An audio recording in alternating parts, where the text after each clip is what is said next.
ஈரானின் தாக்குதலில் 5 அமெரிக்க விமானங்கள் சேதமடைந்துள்ளன. ஈரானின் கச்சா எண்ணெய் ஏற்றுமதியில் முக்கிய பங்காற்றும் கார்க் தீவு மீது அமெரிக்கா சரமாரியாக குண்டு வீசி தாக்குதல் நடத்தியுள்ளது. பாரசீக வளைகுடாவில் உள்ள கார்க் தீவு ஈரானின் எண்ணெய் முனையமாக செயற்படுகிறது. அங்கு பெட்ரோலிய பொருட்கள் சேமித்து வைக்கப்பட்டு விநியோகிக்கப்படுகிறது. ஈரானின் கச்சா எண்ணெய் ஏற்றுமதியில் சுமார் 90% இந்த தீவு கையாள்கிறது. மேலும் அந்த நாட்டின் எரிசக்தி துறைக்கு ஒரு மிக முக்கிய மையமாகவும் இது திகழ்கிறது. ஈரானுக்கு முக்கியம் வாய்ந்த அந்த தீவில் அமெரிக்கா தாக்குதல் நடத்தி அங்குள்ள ராணுவ உட்கட்டமைப்புகள், கடற்படை தளம், விமான நிலைய கட்டுப்பாட்டு அறை ஆகியவற்றை அளித்துள்ளது.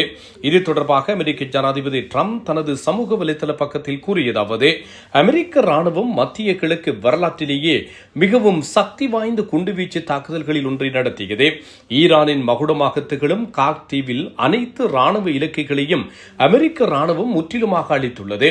மனிதநேயம் மற்றும் கண்ணியம் கருதி அந்த தீவில் உள்ள எண்ணெய் உட்கட்டமைப்புகளை அளிக்காமல் விட்டுவிட நான் முடிவெடுத்துள்ளேன்.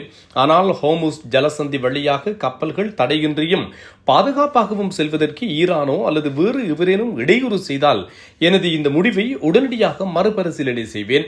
நாங்கள் தாக்க விரும்பும் எந்த ஒரு இலக்கையும் தற்காத்துக் கொள்ளும் திறன் ஈரானிடம் துளியும் இல்லை.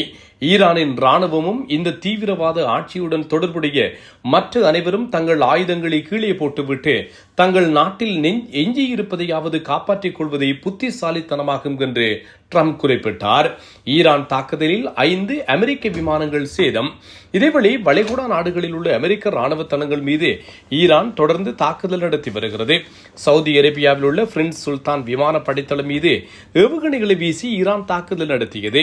இதில் அமெரிக்க விமானப்படையின் எரிபொருள் நிரப்பும் விமானங்கள் சேதமடைந்துள்ளன. மொத்தம் 5 விமானங்கள் சேதமடைந்து உள்ளதாக தகவல் வெளியானது. இதேவேளையில் விமானங்கள் முழுமையாக அழிக்கப்படவில்லை என்றும் அவை பழுது பார்க்கப்பட்டு வருகின்றன என்றும் அமெரிக்க தரப்பு குறிப்பிடுகிறது.